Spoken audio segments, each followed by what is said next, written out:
بسم الله الرحمن الرحيم.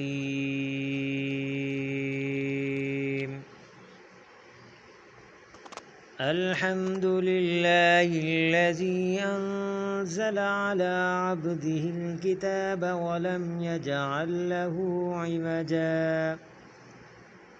قيما لينذر بأسا شديدا من لدنه ويبشر المؤمنين الذين يعملون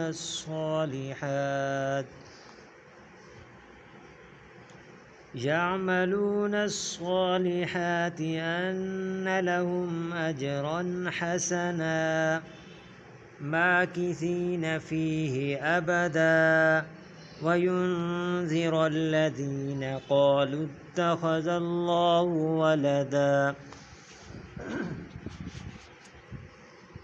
ما لهم به من علم ولا لآبائهم كبرت كلمة تخرج من أفواههم إن يقولون إلا كذبا فلعلك باخع نفسك على آثارهم إن لم يؤمنوا بهذا الحديث أسفا إنا جعلنا ما على الأرض زينة لها لنبلوهم أيهم أحسن عملا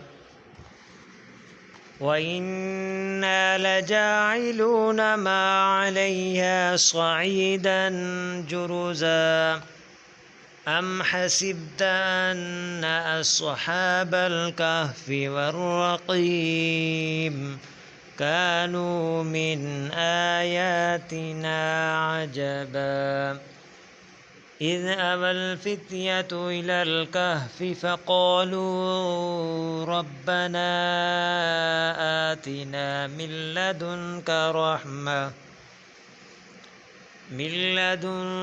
رحمة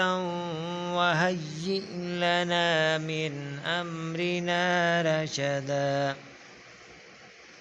فضربنا على آذانهم في الكهف سنين عددا ثم بعثناهم لنعلم أي الحزبين أحصى لما لبثوا أمدا.